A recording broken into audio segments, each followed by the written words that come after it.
qui est là avant la réunion, pendant la réunion et même après. Alors, c'est vraiment encourageant de voir les liens que, par sa grâce, le Seigneur tisse entre nous. Alors, mettons à profit les dons qu'il nous a donnés afin que nous puissions entretenir encore plus et renforcer ces liens-là. Alors, ce matin, laissez-moi commencer avec une prière. Dieu Tout-Puissant, nous te rendons gloire encore une fois pour ces réunions dominicales qui sont une bénédiction pour nos âmes. Oui, pendant la semaine, nous pouvons te rencontrer, toi, et jusqu'à un certain point, avec des frères et des sœurs, de manière limitée, nous rencontrer pour nous encourager. Nous te prions ce matin, ô Éternel, de parler à nos cœurs par un passage de la parole qui nous ouvre les yeux sur la grandeur de la souveraineté de Jésus-Christ. Je te remercie, ô Éternel, pour ce témoignage que nous recevons d'un auteur évangéliste qui, il y a 2000 ans, a pris le temps de coucher sur papyrus, de coucher ses paroles afin que nous puissions aujourd'hui les avoir dans notre propre langue. Elles ont été traduites par des hommes qui se sont consacrés à cette traduction la plus fidèlement possible, afin que nous puissions avoir ta parole dans notre langue pour qu'elle parle à nos cœurs. Parle à nos cœurs, ô Éternel, pour nous encourager, alors que nous vivons toujours des défis, des difficultés en ce monde. Merci pour la joie que ta parole nous apporte. On te prie, ô Éternel, de nous aider à cacher cette parole, cette vérité dans nos cœurs, afin que nous puissions aller sans péché contre toi. Merci pour le témoignage qu'on a eu ce matin de notre frère. Seigneur, bénis-le dans son périple au travers le Canada, afin que tu puisses porter des fruits dans tous les ministères et toutes les influences qu'il va avoir auprès de ces personnes qui vont annoncer l'Évangile au travers des activités sportives. Nous te le demandons dans le nom de Jésus. Amen. Alors oui, ce matin, comme vous voyez à l'écran, nous entamons encore une fois une étude sur la souveraineté de Jésus-Christ. Et après avoir parlé de sa souveraineté sur les éléments naturels de sa création, mais ce matin, nous parlons de sa souveraineté sur les puissances spirituelles. Et le passage que j'ai choisi se trouve dans Marc, le chapitre 1, et les versets 21 à 28. Bien sûr, nous parlons de l'autorité d'un roi qui est divin. Et ça nous amène, cette étude, cette lecture, ça nous amène à des éléments de réponse à la question que tous devraient se poser. Et quelle est cette question? Qui est Jésus-Christ? C'est une question qui a des conséquences éternelles. Et puis, nous voyons dans le monde toutes sortes de réponses concernant Jésus-Christ. Il y en a qui vont le déclarer un grand maître, d'autres vont le déclarer un activiste politique même, et d'autres un idéaliste moral. Alors, qui veut dans ce monde réellement comprendre? Nous sommes à la recherche quand nous témoignons de personnes qui vraiment désirent comprendre. Et puis, ces personnes-là sont rares, parce que les personnes résistent à l'Évangile et résistent à Jésus-Christ. On peut parler de religion, on peut parler de la Bible, mais à la minute où nous prononçons le nom de Jésus-Christ, les gens se referment, puis on ne veut plus entendre parler de lui en tant que Fils de Dieu, en tant que Tout-Puissant. Alors, dans les évangiles, nous avons des réponses, mais qu'est-ce que Marc répond à cette question?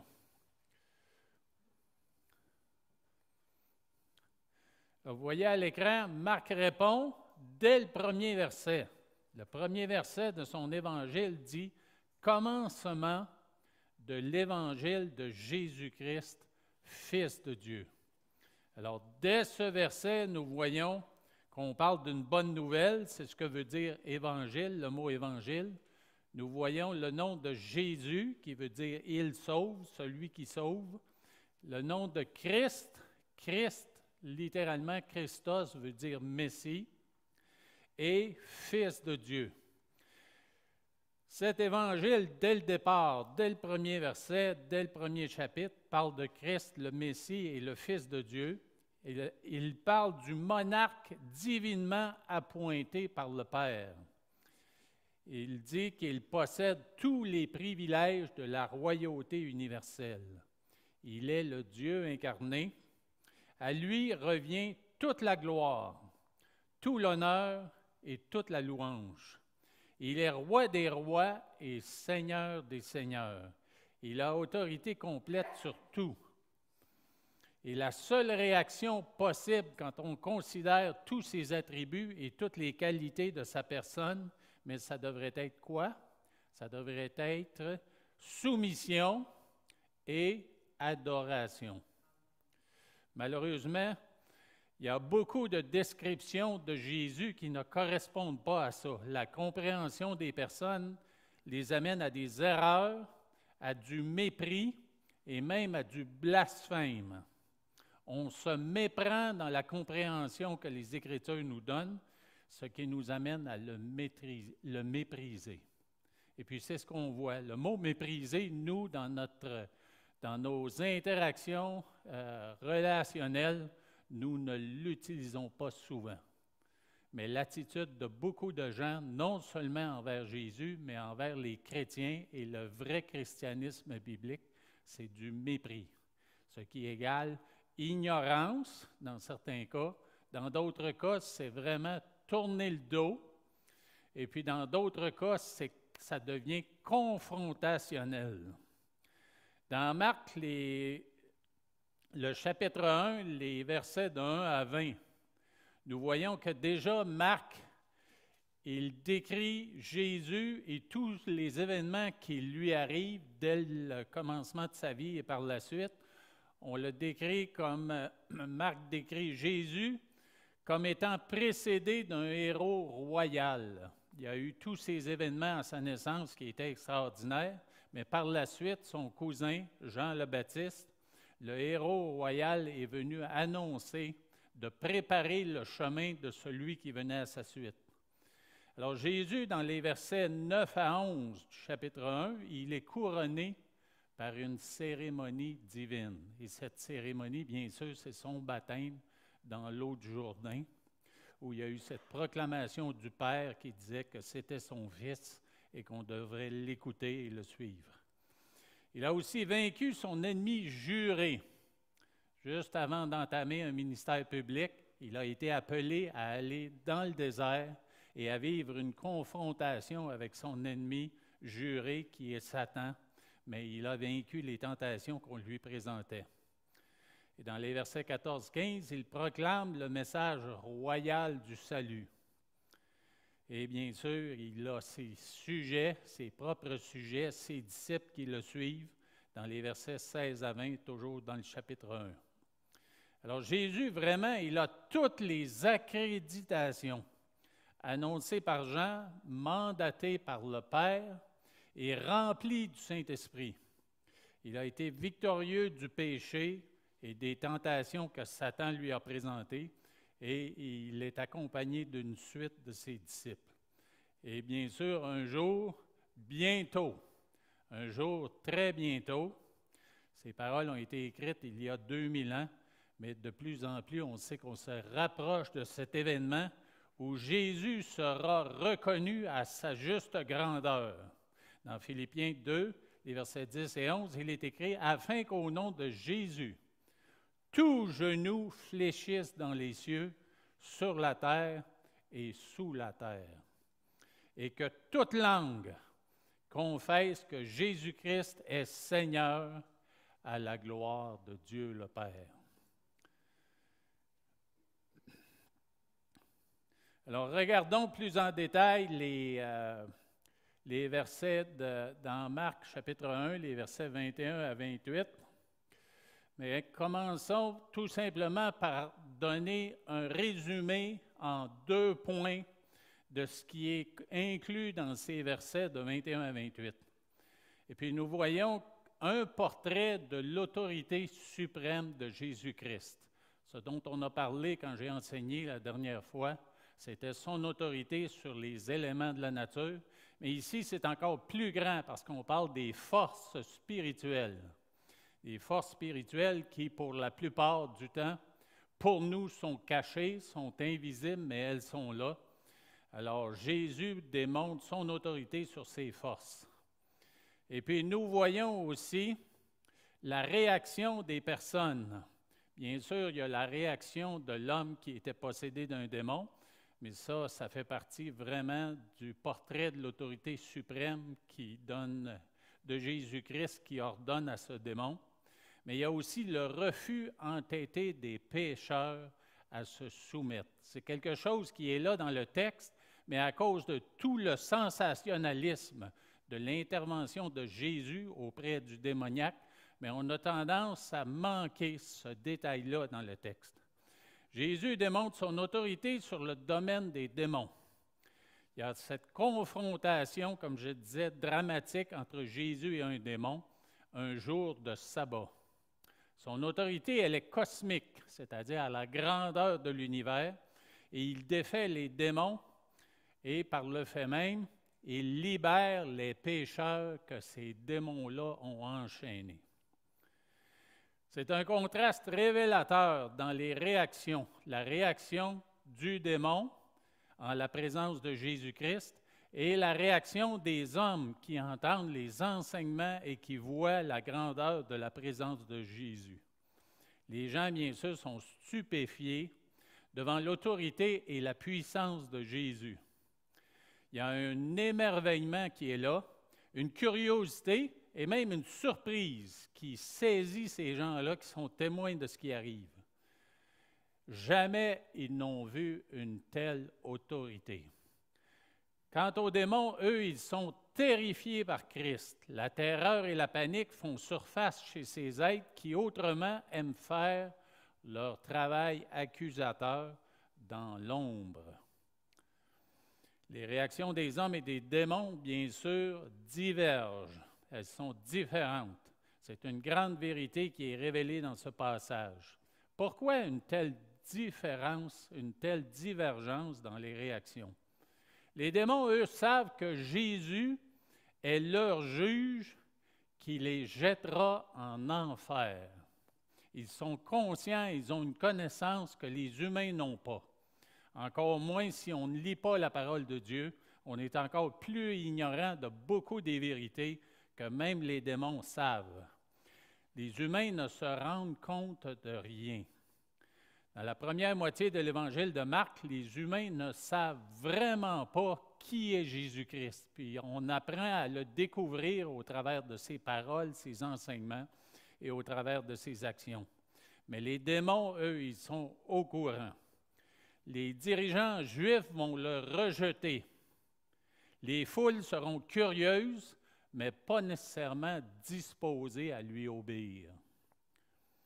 Même les disciples auront des moments de dureté de cœur envers Jésus, jusqu'à aller le renier.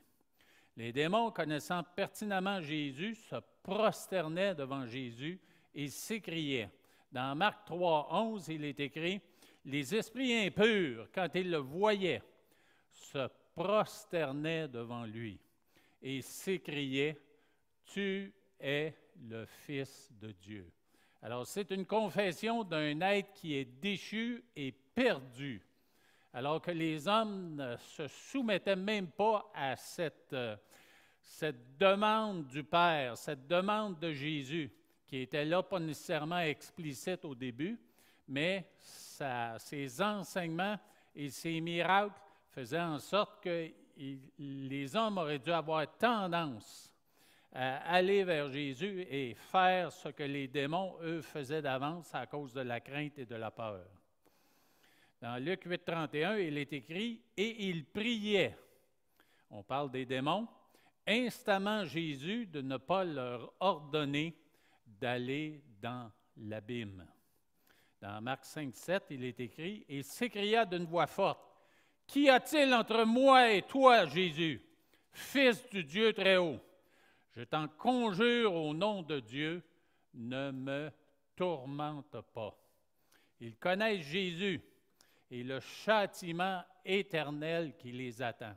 Alors, vous voyez, il y a une connaissance qui est là chez les démons, qui n'est pas chez les hommes si on n'a pas la connaissance de la parole de Dieu. Dans Matthieu 25, 41, on parle de cette finalité du jugement qui est là pour ceux qui ne reconnaissent pas Jésus comme Seigneur et Sauveur et pour les démons.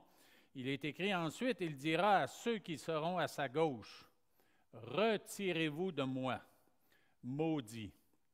Allez dans le feu éternel qui a été préparé pour le diable et pour ses anges. » On comprend que ces démons-là aient eu peur car le Fils de Dieu, quand il a mis les pieds sur la terre et a commencé son ministère, il commençait à régner sur terre.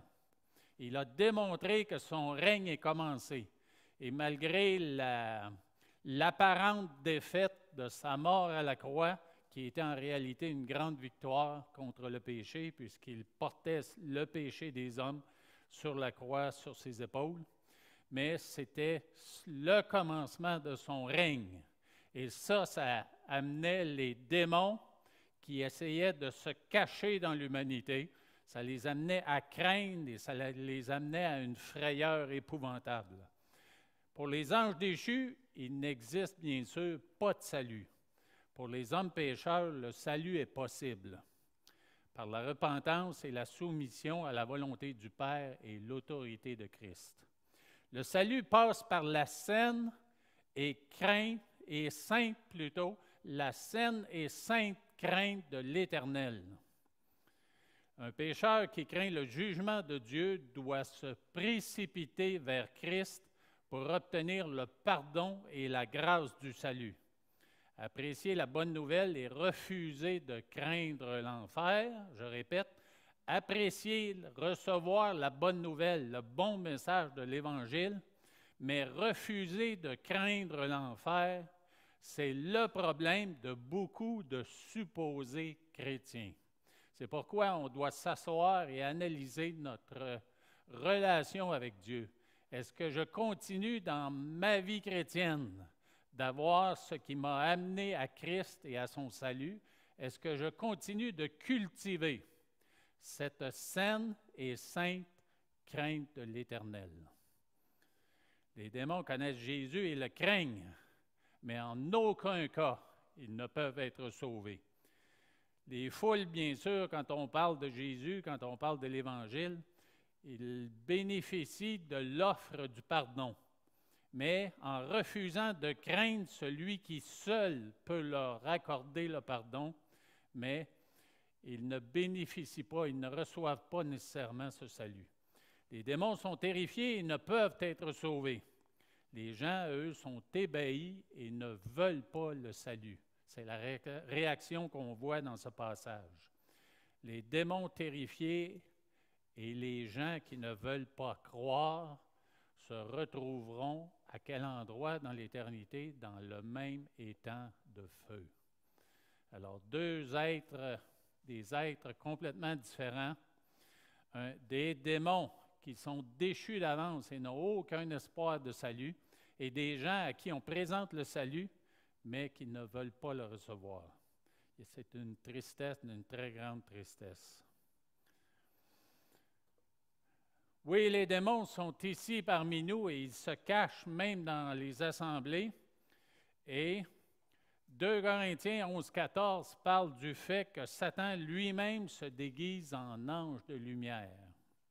Alors vraiment, ça demande du discernement. Puis on voit dans certaines assemblées, certaines réunions, quand on commence à proclamer la parole, qu'on parle de Jésus-Christ, mais il y a des gens qui vont se lever et tout simplement sortir. Alors ça nous montre peut-être pas nécessairement qu'ils sont possédés d'un démon, mais on voit de quel esprit ils sont animés, qu'est-ce qu'ils croient. Alors ils refusent de se soumettre et puis ils se lèvent et s'en vont. En la présence de Christ, par contre, dans notre passage, le démon a été démasqué et puis il a démontré une grande terreur. Christ a le pouvoir absolu sur tous les anges déçus. C'est quand même incroyable quand on considère le nombre qu'ils sont, là. Dieu a créé des myriades et des myriades d'anges Et puis la parole de Dieu nous dit qu'un tiers s'est rebellé avec Satan.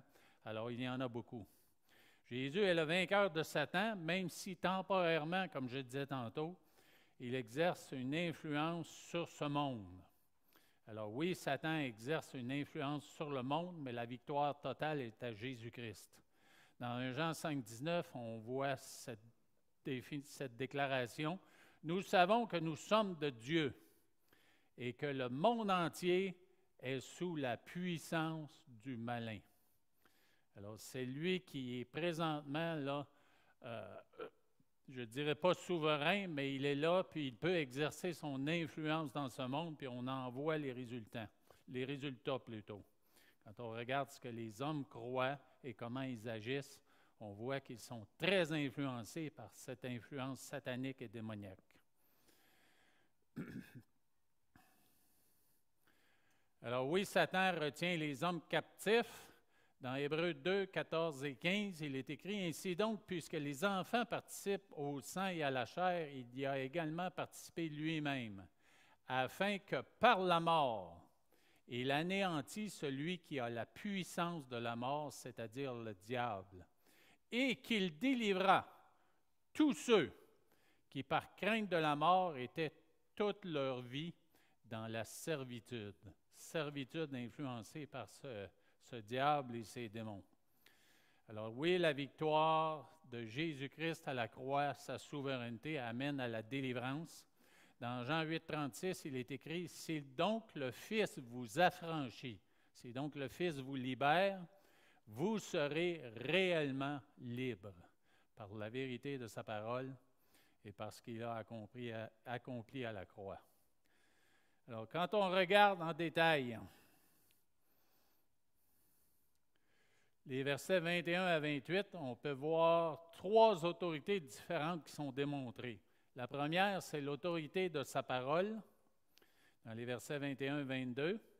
Ensuite, il y a l'autorité de son jugement, dans les versets 23 et 24. Et puis l'autorité de son pouvoir, dans les versets suivants. L'autorité de sa parole, nous voyons versets 21 et 22, ils se rendirent à Capernaum. Et le jour du sabbat, Jésus entra d'abord dans la synagogue et il enseigna. Ils étaient frappés de sa doctrine, car il enseignait comme ayant autorité et non pas comme les scribes. La raison initiale du cri strident du démoniaque ou du démon qui était dans l'homme, c'est que la vérité a été proclamée, la vérité a été annoncée. C'est une réaction à l'autorité et à la vérité de l'enseignement de Jésus. Les paroles de Jésus dérangent les consciences, humaines ou démoniaques. Capernaum, c'était une ville commerciale. Le mot Capernaum veut dire village de Nahum. Nahum, c'est un des prophètes qu'on voit dans l'Ancien Testament, un des petits prophètes. C'est une ville qui est située au nord de la mer de Galilée, au nord-ouest, et c'est une ville qui était commerciale où il y avait beaucoup de circulation. Les apôtres eux-mêmes ont pratiqué la pêche dans cette région. C'est une ville qui était prospère. C'était la base du métier de Pierre, André, Jacques et Jean qui aimaient la pêche et qui faisaient de la pêche pour subvenir aux besoins de leur famille. C'est là que Matthieu aussi travaillait comme collecteur d'impôts. C'était un centre commercial important sur une importante voie romaine. Jésus a quitté Nazareth avant d'arriver à Capernaum puis d'installer sa base d'opération à cet endroit. On le dit dans Matthieu 4, les versets 12 et 13. Jésus, ayant appris que Jean avait été livré, se retira dans la Galilée. Il quitta Nazareth et vint demeurer à Capernaum, situé près de la mer dans le territoire de Zabulon et de Nephtali, afin que s'accomplisse ce qui avait été annoncé par Isaïe le prophète. Alors oui, Jésus s'établit là et c'est là qu'il va exercer beaucoup de son ministère. Et il le fait aussi parce qu'il veut accomplir une des prophéties du prophète Isaïe qui le déclare souvent dans son grand livre messianique qu'il est le Messie. Jésus s'est présenté un jour de sabbat, comme il avait l'habitude de le faire dans une synagogue. On sait très bien que dans l'Ancien Testament, l'adoration se faisait principalement dans le temple, mais le temple a été détruit. Et même si un temple a été reconstruit à Jérusalem après le retour des Israélites dans leur pays, mais il reste que les synagogues qui étaient des lieux d'adoration locaux, un peu comme cette petite chapelle ici sur l'île Saint-Jean, mais c'était l'endroit où on se réunissait en petits groupes. C'est là qu'on adorait, c'est là qu'on lisait la parole, c'est là qu'on ouvrait les rouleaux des Écritures, et puis que quelqu'un de la communauté ou un visiteur qui venait de l'extérieur, mais pouvait ouvrir les rouleaux des Écritures pour non seulement les lire, mais apporter une explication. Puis la façon que les scribes le faisaient, pour la plupart, ils avaient adopté la manière de citer d'autres scribes ou d'autres rabbins qui avaient fait des études de ces Écritures-là. On les citait et puis on citait les différentes options d'interprétation d'un rabbin de tel nom ou d'un autre rabbin.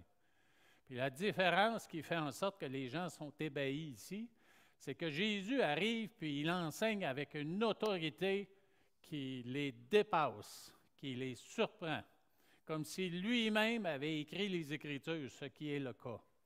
Alors, il y avait une vérité, une proclamation, une force et une précision dans ce qu'il disait qui faisait en sorte que les gens se sont dit « Wow, ça vient d'où ça, cette proclamation-là et cette façon de le faire? » Donc, il y avait une force dans le message, une puissance dans le message. Le mot autorité dans le passage, c'est le mot exousia. Ça exprime la souveraineté, ça exprime la domination, ça exprime le plein droit, le pouvoir, les privilèges et les prérogatives. Il proclame la vérité tel le roi divin qu'il est en réalité. Le peuple ne peut qu'être frappé d'admiration par son inébranlable confiance.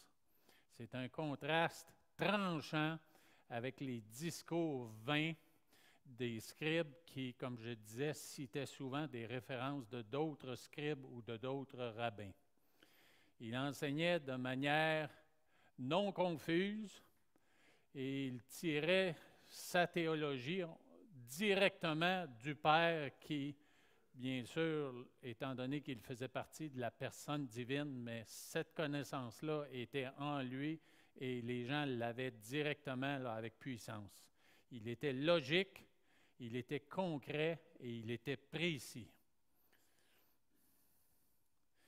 Alors, les gens étaient frappés de sa doctrine, non seulement du message, mais aussi de sa présentation.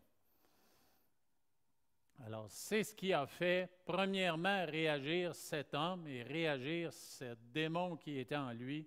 C'est la proclamation autoritaire de la vérité. Puis, comme je disais tantôt, ça s'est vu dans bien des assemblées où des gens, quand la parole était annoncée avec puissance, il y a des gens qui ont réagi. Certains, bien sûr, dans l'histoire, auraient pu être déclarés démoniaques, mais d'autres avaient tout simplement un esprit de rébellion en eux et une détermination à ne pas se soumettre.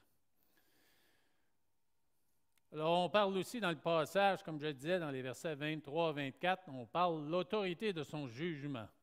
Il se trouva dans leur synagogue un homme qui avait un esprit impur et qui s'écria « Qu'y a-t-il entre nous et toi, Jésus de Nazareth? Tu es venu pour nous perdre. Je sais qui tu es, le Saint de Dieu. » Alors, la déclaration « Tu es venu pour nous perdre », ça pointe au jugement éternel qui sera appliqué à tous les êtres démoniaques à la fin des temps lors du jour de l'Éternel et du jugement dernier. Les paroles du démon montrent sa terreur d'un jugement qui est à venir. Même si Jésus ici ne l'exerce pas pour envoyer ce démon dans l'abîme, mais il reste que la terreur, elle est là, puis elle est exprimée par cet être-là. Les anges rebelles ne peuvent rester cachés en sa présence. Dans l'Ancien Testament, il n'y a pas de cas de possession démoniaque qui sont déclarés. Bien sûr, dans Genèse 6, les versets de 1 à 2, on parle d'une interaction entre des êtres angéliques et des femmes terrestres. Mais il reste que des possessions démoniaques, on n'en voit pas dans l'Ancien Testament. On en voit dans les Actes, on en voit dans les Évangiles. Est-ce que vous avez des références à l'écran, si vous voulez les prendre en note ou les photographier. Mais c'est la gloire glorieuse du Fils de Dieu qui force les démons à se révéler parfois de façon violente et désespérée. C'est une démonstration de colère et c'est une démonstration d'angoisse.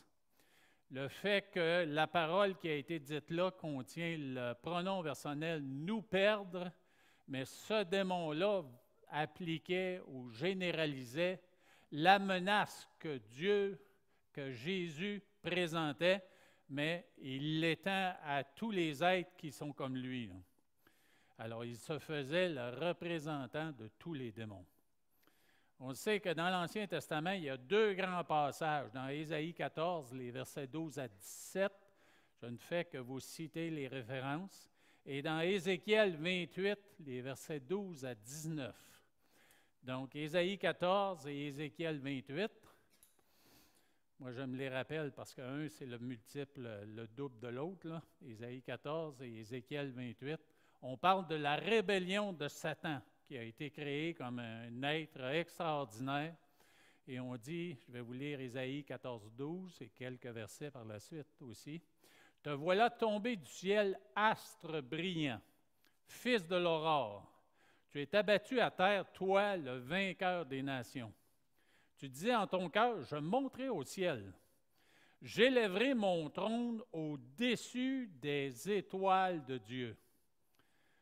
Je monterai au ciel, j'élèverai mon trône, je me répète là, je m'assiérai sur la montagne de l'assemblée à l'extrémité du septentrion.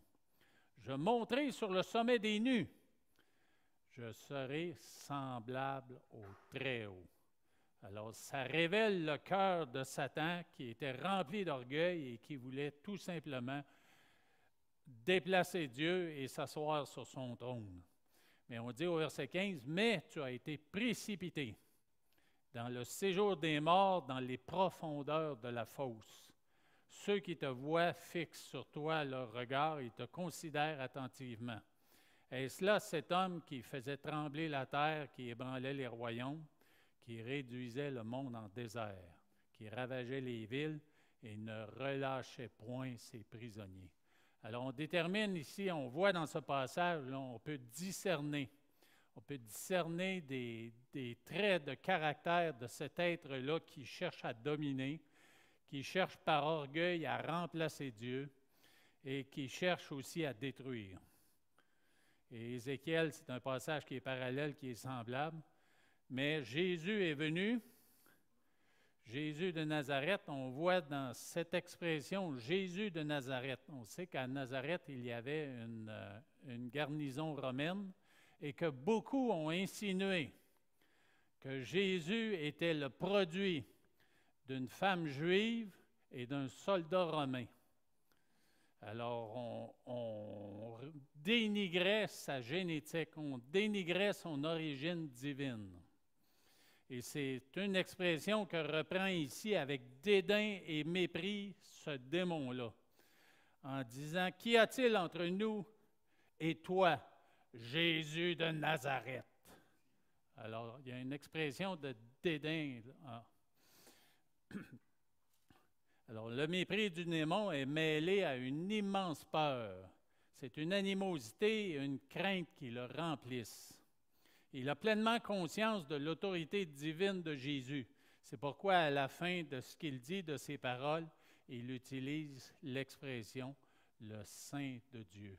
Alors, vous voyez à l'opposé, le Saint de Dieu, la reconnaissance du fait qu'il est divin, mais en même temps, le mépris dans Jésus de Nazareth. Alors, c'est un esprit impur qui est totalement dépravé et incurablement méchant, rampant devant la sainteté parfaite. Dans 1 Jean 3,8, il est écrit « Celui qui pêche est du diable, car le diable pêche dès le commencement. Le Fils de Dieu a paru, pourquoi? Il a paru afin de détruire les œuvres du diable. » Et dans Matthieu 25, 41, ensuite, il dira à ceux qui seront à sa gauche, « Retirez-vous de moi, maudits, et allez dans le feu éternel, qui a été préparé pour le diable et pour ses anges. » Alors, vous voyez que leur fin est déterminée. Et la colère, elle est là parce que Jésus est souverain et il a toute autorité sur le diable, mais il y a aussi cette angoisse-là chez ce démon-là parce qu'il sait que sa fin est arrêtée et puis ce ne sera vraiment pas une fin en diable pour tous ces êtres. Et d'autres démons poseront la même question dans Jacques 2, 19. Jacques écrit « Tu crois qu'il y a un seul Dieu, tu fais bien. » Les démons aussi le croient et ils tremblent. Alors, connaissant leur jugement futur et l'impossibilité de leur rédemption, les démons préfèrent rester discrètement cachés dans la noirceur des religions hypocrites. Devant Jésus, c'est impossible, car la lumière de sa gloire perce les ténèbres. C'est pourquoi les méchants ne résistent pas au jour du jugement, ni les pécheurs dans l'assemblée des justes, nous dit le psaume 1. Alors oui, l'autorité de Jésus, elle s'exprime aussi dans l'autorité de son pouvoir. Dans Marc, les versets chapitre 1, les versets 25, 26, 27 et 28, on voit Jésus le menaça, disant « Tais-toi et sors de cet homme. » Et l'esprit impur sortit de cet homme en l'agitant avec violence et en poussant un grand cri. Tous furent saisis de stupéfaction, de sorte qu'ils se demandaient les uns aux autres, « Qu'est-ce que ceci? Une nouvelle doctrine? » Il commande avec autorité même aux esprits impurs, et ils lui obéissent. Et sa renommée se répandit aussitôt dans tous les lieux environnants de la Galilée. Alors, ce démon vécut un avant-goût de ce que sera le jugement dernier sous l'autorité absolue du Seigneur. Alors, quand je lisais ces versets, vous savez à quoi j'ai pensé? J'ai pensé, puis là, je ne veux pas dire que nos enfants sont démoniaques, mais quand nos enfants sont fâchés, puis qu'ils sont en pleine rébellion, puis qu'on leur ordonne de faire quelque chose, mais il y a une rébellion, on serre les poings, on raidit la nuque, puis on peut claquer une porte aussi. Là. Je me rappelle, nos enfants, ils s'en allaient dans leur chambre, puis la porte était bang! Alors, ce n'est pas nécessairement loin de là une possession démoniaque, mais il y a comme un même esprit en arrière de ça, là, qui amène dans la pensée de nos enfants une rébellion qui fait en sorte que quand on leur donne un ordre de faire quelque chose, puis qu'on est intransigeant, il y a une réaction qui va se produire. Puis la réaction, mais on peut l'avoir sous forme d'une porte claquée, quelque chose de brisé, même un mur défoncé. J'ai déjà vu ma sœur quand j'étais jeune, puis c'était pas dans le cas de la proclamation de l'Évangile, mais je l'ai fait fâcher pour une certaine raison. Puis elle est arrivée dans ma chambre, puis elle a défoncé un mur avec son pied. Alors oui, la colère, elle est là. La rébellion, elle est là, sous-jacente. Et puis, tout le monde peut être sujet à ça. Puis on doit faire très, très attention de ne pas se soumettre à ces élans de colère. Alors, l'esprit impur a réagi, il a réagi fortement. Mais Jésus n'a jamais, jamais été intimidé. Ça, c'est la réaction que nous, en tant que parents, ou hommes et femmes, dans n'importe quelle situation, quand nous avons affaire à quelqu'un qui s'emporte parce que la vérité le fait fâcher, mais on doit rester calme, demander à Dieu la grâce de nous aider à rester calme, ne pas être intimidé. Jésus n'a pas dialogué. Il n'y a pas eu de négociation ni de lutte. Pas de rite particulier. Pas de formule spéciale comme certains exorcistes peuvent pratiquer, là. Et le taux de réussite du Seigneur dans les cas de ces confrontations, de ces gens-là qui étaient possédés de démons, c'est quoi? C'est 100%. Gloire à Jésus.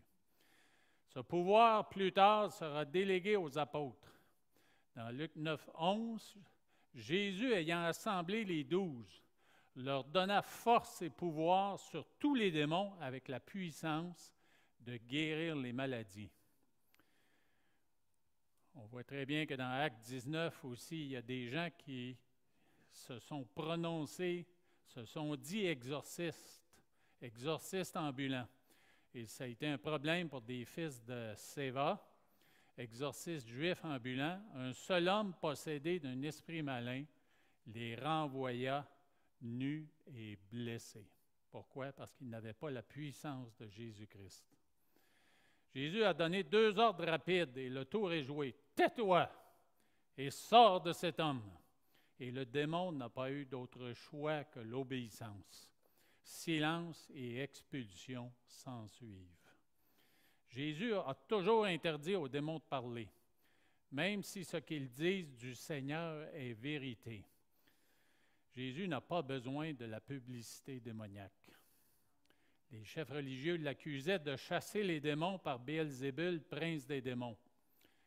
Laisser parler les démons ne ferait qu'alimenter les spéculations et les mensonges. C'est pourquoi que Jésus a complètement refusé que les démons parlent.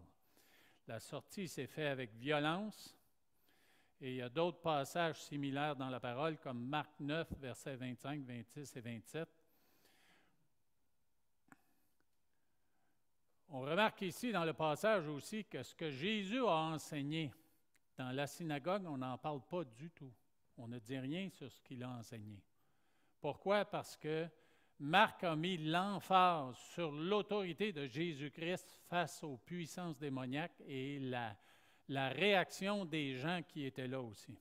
Alors, il a préféré mettre l'accent sur celui qui a guéri, sur celui qui a délivré, plutôt que sur l'enseignement qui avait été donné dans la synagogue.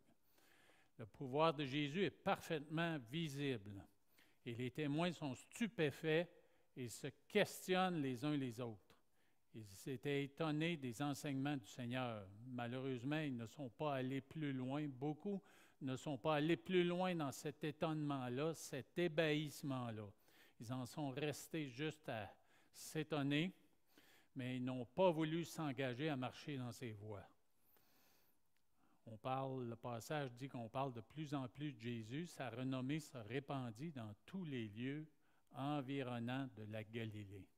Alors, malgré le fait qu'on proclamait son nom, malgré le fait qu'on parlait de ce qu'il enseignait, on parlait de ce qu'il faisait, mais les gens n'étaient pas portés à devenir ses disciples et à s'engager à le suivre. Le salut exige un mélange de 2 réactions, comme on a mentionné depuis le début. Les pécheurs doivent être à la fois terrifiés et ébahis. Il ne suffit pas d'être ébahi par Jésus-Christ. Jésus ne se contente pas de faire l'objet de la curiosité, de l'émerveillement ou de l'étonnement. Ce n'est pas suffisant pour Jésus et ce n'est pas suffisant pour les pécheurs. Il veut que les pécheurs le craignent comme juge et se précipitent vers lui comme sauveur. Les habitants de Capernaum étaient sans excuse.